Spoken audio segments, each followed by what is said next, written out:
మీరు కనుక హైపోథైరాయిడిజంతో బాధపడుతుంటే ఈ 10 లైఫ్ స్టైల్ చేంజెస్ ఖచ్చితంగా తెలుసుకోవాలి. నంబర్ 1, మీ మీల్స్ని ఖచ్చితంగా అయోడైజ్ సాల్ట్ తోటి కుక్ చేసుకోవాలి. ఇది థైరాయిడ్ ఫంక్షన్కి బాగా హెల్ప్ చేస్తుంది. ఓవర్ నైట్ నానబెట్టిన బ్రేజిల్ నట్స్ని ఎర్లీ మార్నింగ్ తీసుకోవాలి. సెలీనియం ఎక్కువ ఉంటుంది కాబట్టి థైరాయిడ్ ఫంక్షన్కి బాగా హెల్ప్ చేస్తుంది. నంబర్ 3, లంచ్ తర్వాత జింజర్ టీని తీసుకోండి. ఇది ఇన్ఫ్లమేషన్ని తగ్గిస్తుంది.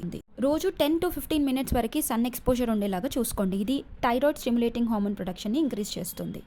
నంబర్ 5, నల్ల జీలకర్రని మీ డైట్లో ఇంక్రీజ్ చేసుకోండి. ఇది టీపీఓ యాంటీబాడీస్ని ఇంక్రీజ్ చేసి టీఎస్హెచ్ని బ్యాలెన్స్ చేస్తుంది. నంబర్ 6, రోజు పొద్దునే ధనియా సీడ్స్ టీని తాగండి. ఇది మన థైరాయిడ్ ఫంక్షన్ని రెగ్యులేట్ చేస్తుంది. నంబర్ 7, ఒక టీ స్పూన్ సన్ఫ్లవర్ సీడ్స్ని తీసుకోండి. సెలీనియం ఎక్కువ ఉంటుంది కాబట్టి థైరాయిడ్ ఫంక్షన్కి మంచిది. మీ డైట్లో కంపల్సరీగా గ్రీన్ లీఫీ వెజిటేబుల్స్, డేట్స్, మునక్కాని ఇంక్లూడ్ చేసుకోండి. ఐరన్ ఎక్కువగా ఉంటుంది, థైరాయిడ్ ఫంక్షన్కి చాలా మంచిది. నంబర్ 9, ఒమేగా 3 ఫ్యాటీ యాసిడ్స్ డైట్లో ఉండేలాగా చూసుకోండి. నంబర్ 10, భ్రమరి మరియు అనులోమ్ విలోమ్ చేయండి. టిప్స్ నచ్చితే సబ్స్క్రైబ్ చేసుకోండి.